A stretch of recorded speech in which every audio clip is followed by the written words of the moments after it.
छठा अध्याय जो त्रिभुज चैप्टर है उसका हमारा सबसे प्रथम पहला प्रमेय है आधारभूत समानुपातिक प्रमेय। इस प्रमेय को थेल्स महोदय गणितज्ञ ने दिया, इसीलिए इसका नाम थेल्स प्रमेय दिया।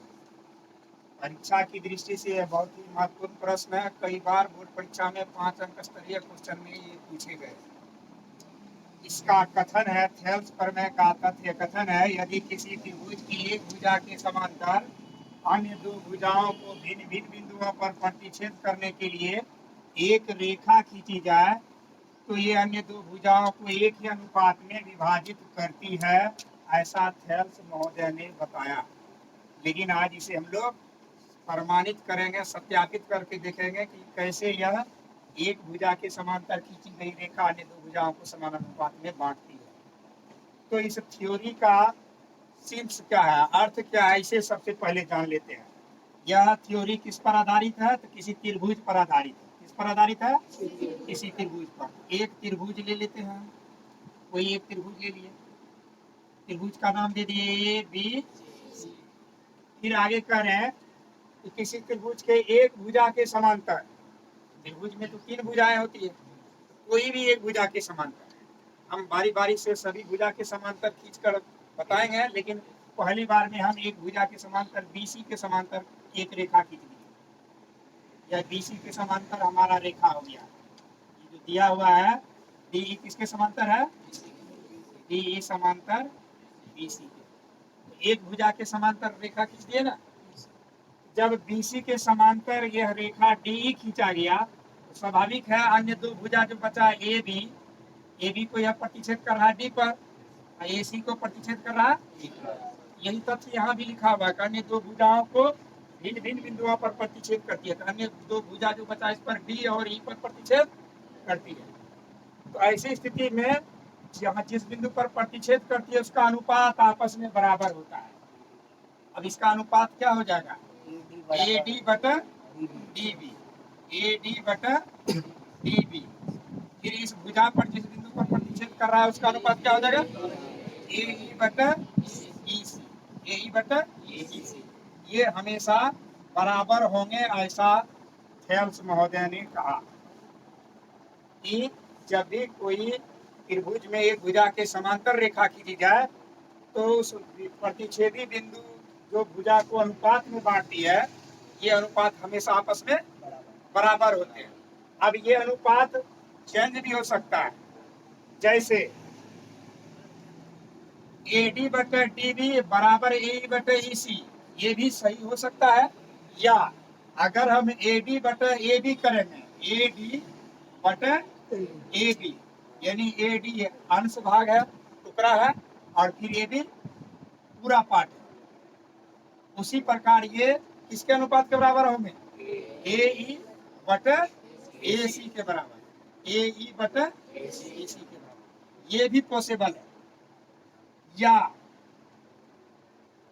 डी बी बटे ए डी, यानी इसी को पलट दिए, जैसे ऊपर से ए डी बटे डी बी लिए थे तो इसको हम पलट भी सकते हैं, बी डी बटे डी ए, बी डी बटे डी ए बराबर सी ई बटे ई ए, सी ई बटे ई ए। ये भी संभव है। इसको हम उलट पुलट के जब भी रखेंगे कि समान अनुपात रहे, यह ध्यान में रहे, हमेशा आपस में अनुपातिक राशि बराबर होंगे, ऐसा किसने कहा? इसे हम लोग अभी प्रमाणित करके भी देखेंगे। लेकिन इस पूरे थ्योरी का शीर्ष भाव यही होता है। समय समय पर समांतर रेखाएं चेंज भी होंगे। उदाहरण के तौर पर अभी मैंने बीसी के समांतर खींचा ना, अब एक दूसरा रेखा खींचते हैं, पुनः दूसरा उदाहरण लेते हैं। हमारा फिर से एक त्रिभुज है, वही त्रिभुज लेते हैं ए बी सी। अब बीसी के बजाय हम ए बी के समांतर खींच लिए, यह भी रेखा हमारा नाम है, यहाँ नाम दे दिए पी क्यू। क्या दे दिए? P Q. और इसमें जो हमारा दिया हुआ है स्पष्ट दिख रहा है कि इसकी बार पी क्यू किसके समांतर है? ए बी के समांतर है। पी क्यू समांतर ए बी के। तो ऐसी स्थिति में थेल्स महोदय ने जो बात वहां कहा वह इस पर फिट होगा। अब इस पर कैसे फिट होगा? तो हम इसको अनुपात के रूप में कैसे बांट सकते हैं? अगर ए से चलेंगे तो ए पी बटा पी सी, ए पी बटा पी सी बराबर ए पी किसके अनुपात में आएगा? पी क्यू बटा, ये बराबर होंगे, ऐसा थेल्स ने कहा। या फिर चेंज कर सकते हैं, या दूसरा तथ्य किसको इस तरह से भी लिख सकते हैं, ए पी बटे ए सी, ए पी बटा ए सी, यानी ए पी खंड भाग है, ए सी पूरा हिस्सा है। उसी प्रकार बी क्यू खंड ले लेंगे, फिर बी सी पूरा हिस्सा ले लेंगे, ये भी सत्य है। या इसको पलट के भी लिख सकते हैं। पलट के कैसे लिखेंगे?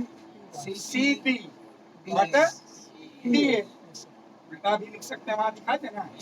या सी पी बटा पी ए, सी पी बटा पी ए बराबर सी क्यू बटा,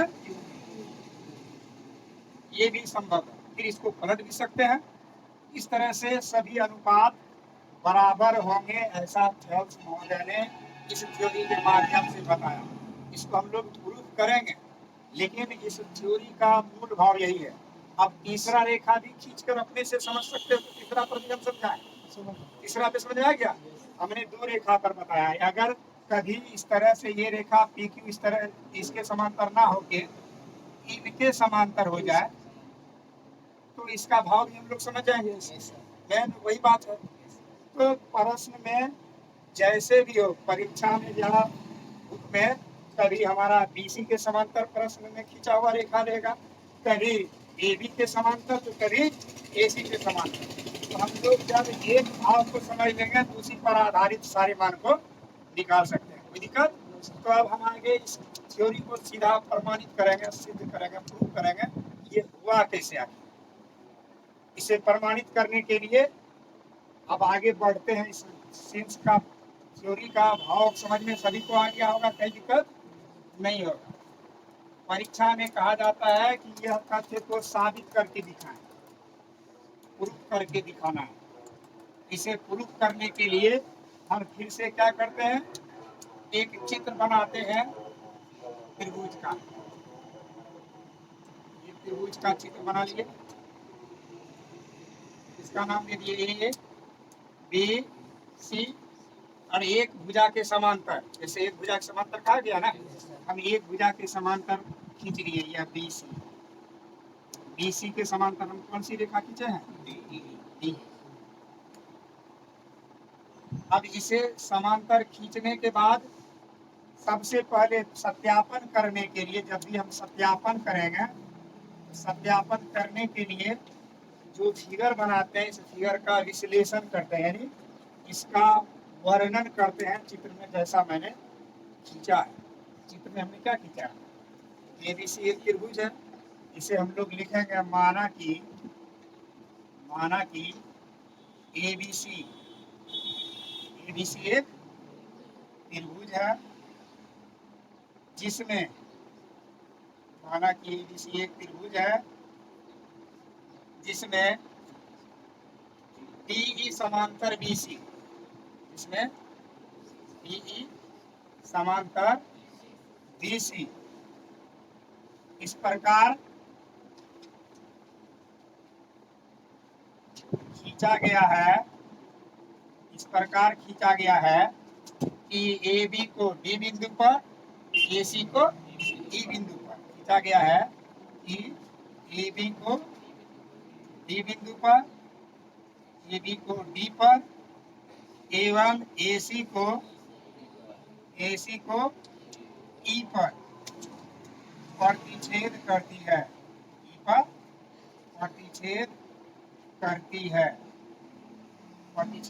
है। मैंने फिगर में जो बनाया है, सेम वही बातों को अपने भावों में लिखा है। यह विशेष कथन में हम लोग लिख सकते हैं इसे। अब हमें सिद्ध करना है।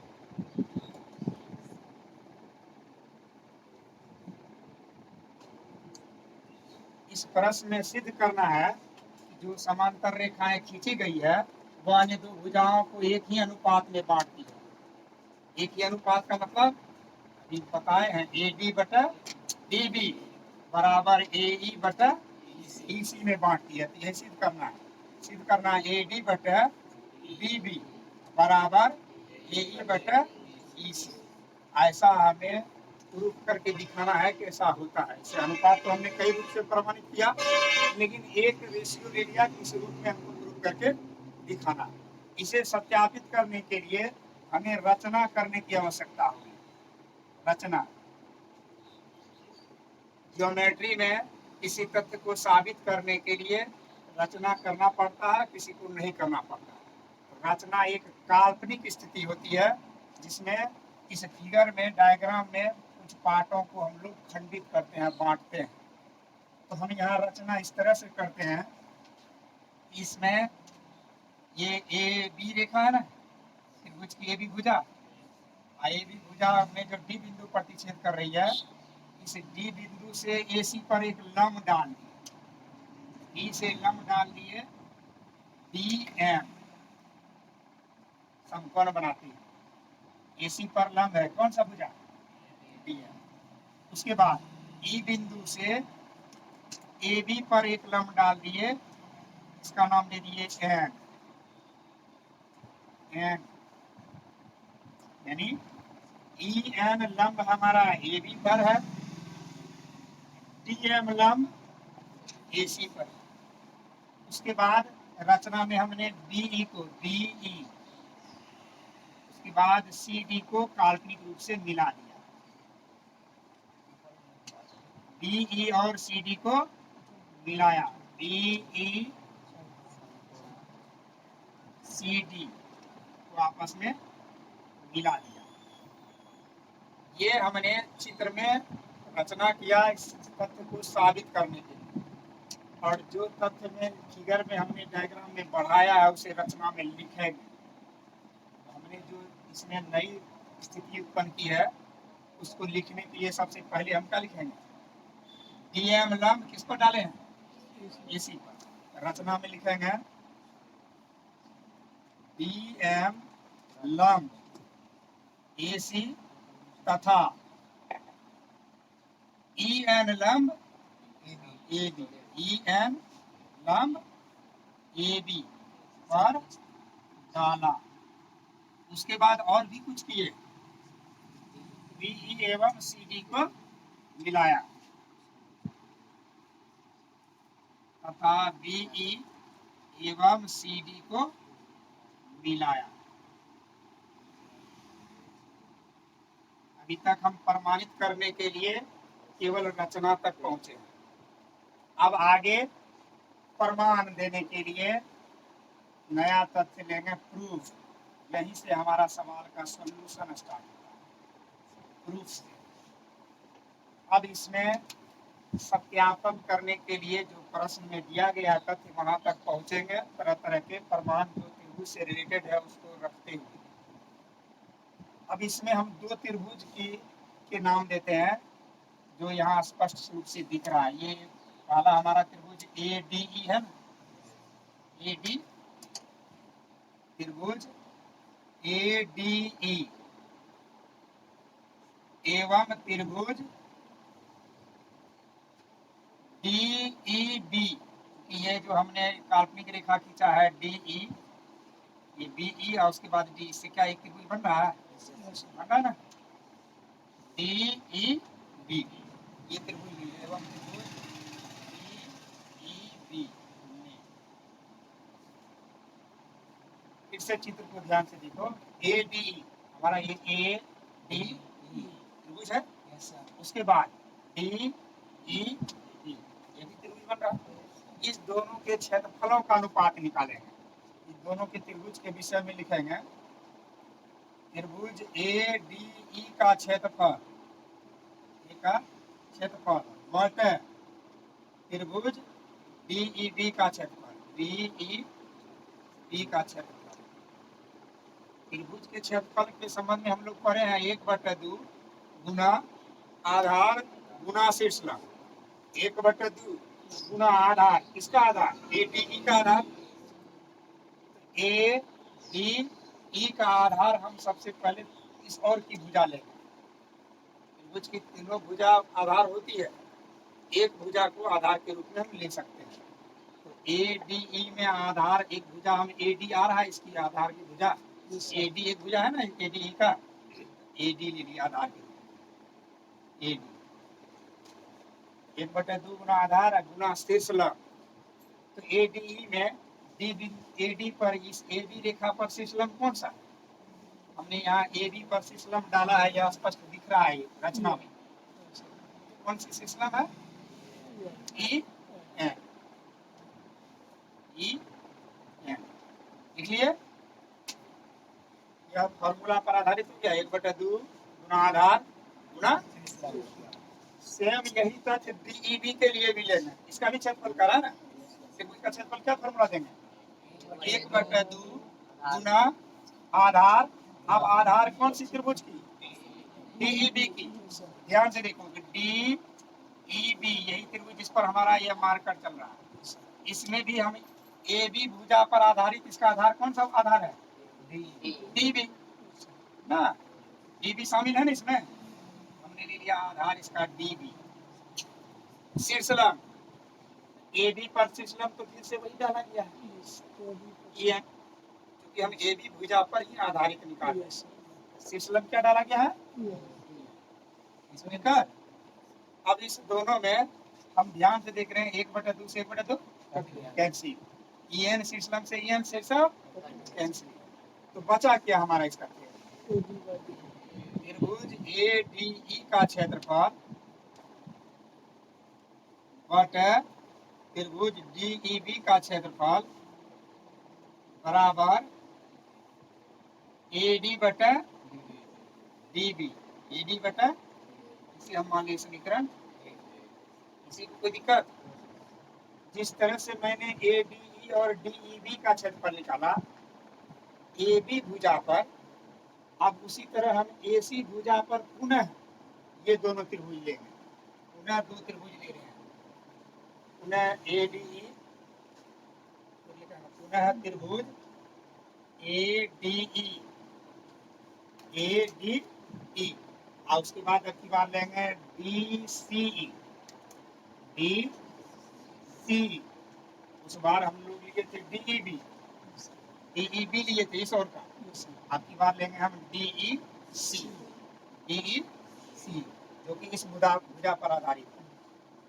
एवं त्रिभुज DEC में सेम इसी प्रकार लिखना है जैसा कि मैंने यहाँ लिखा। कि दोनों त्रिभुज का अनुपात निकालेंगे। त्रिभुज ADE का क्षेत्रफल बटे त्रिभुज DEC का क्षेत्रफल। इसमें भी हम फॉर्मूला लगाएंगे 1/2 गुना आधार। आधार इस बार हमारा इस भुजा का, इस त्रिभुज का आधार AE लिखना है, क्या लिखना है? क्योंकि दूसरी ओर हम आ रहे हैं, दूसरी ओर हमारा इस भुजा का आधार हो गया AE। शीर्ष लंब AC पर शीर्ष लंब हमने क्या डाला है? AC पर शीर्ष लंब हमारा कौन सा? DF। शीर्ष लंब क्या है? DF। फिर नीचे वाले त्रिभुज का भी क्षेत्रफल फॉर्मूला ये होता है 1/2 गुना आधार। अब आधार इस त्रिभुज का ध्यान से देखो, DEC ये त्रिभुज है ना, इसका आधार कौन सा भुजा हो जाएगा? EC। इस और लिए है इसलिए ले लिया हम EC। फिर शीर्ष लंब एक ही भुजा पर शीर्ष लंब DM ही है, इस और शीर्ष लंब DM। फिर से वही तथ्य हमारा प्राप्त हुआ, त्रिभुज ADE बटे त्रिभुज DEC का क्षेत्रफल बराबर 1/2 से 1/2 कैंसिल, DM से DM क्या होगा? AE बटा EC। इसे हम मान लिया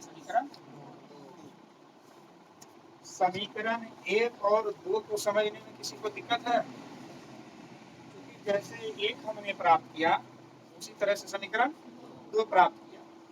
समीकरण 1 में भी ADE और 2 में भी ADE त्रिभुज लिया, लेकिन दोनों में स्थिति बदल गया। समीकरण 1 में आधार में हमने एडी का प्रयोग किया था, समीकरण 2 में आधार के रूप में एई का दूसरी भुजा का प्रयोग किया। ये बात हमेशा याद रखना है। क्यों? क्योंकि त्रिभुज की कोई भी भुजा आधार हो सकती है। हमें दो स्थिति अलग अलग उत्पन्न करना है दोनों भुजा पर। बाकी शेषलम को एक ही भुजा पर डाला गया, सब था कट गया, तो समीकरण 1 और 2 में किसी को कोई दिक्कत नहीं।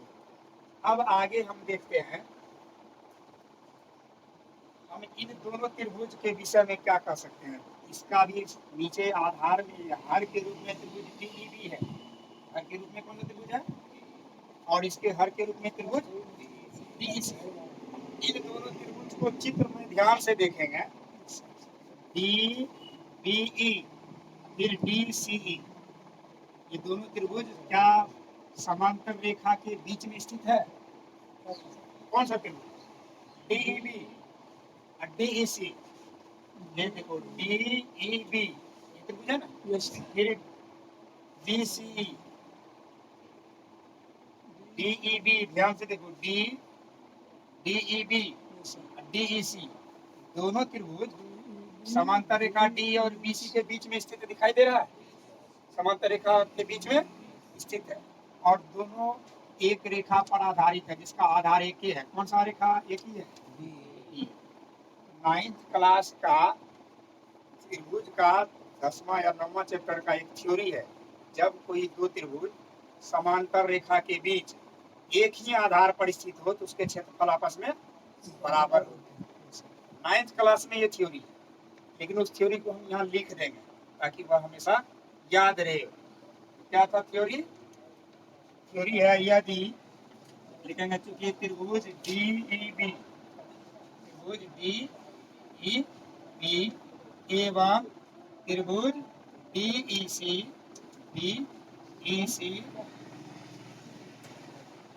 एक ही आधार DE, एक ही आधार DE पर स्थित है तथा DE समांतर BC के मध्य स्थित है। DE समांतर BC के मध्य स्थित है। BC के मध्य स्थित है।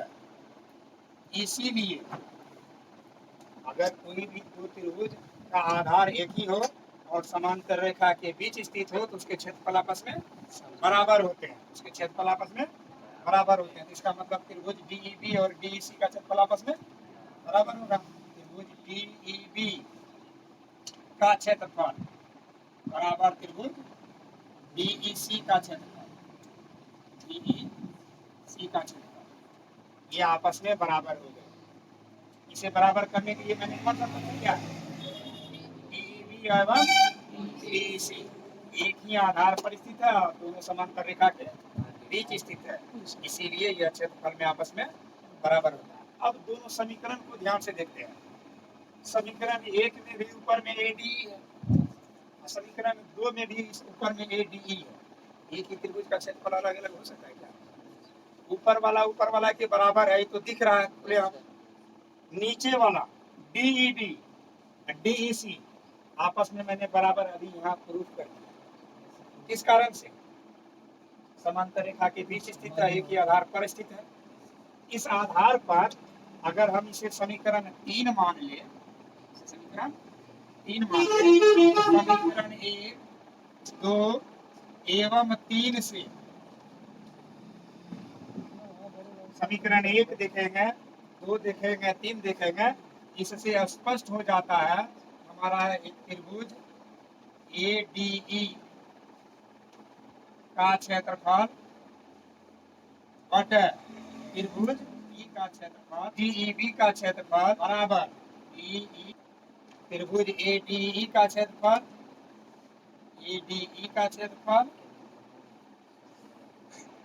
बटे त्रिभुज DEC का क्षेत्रफल,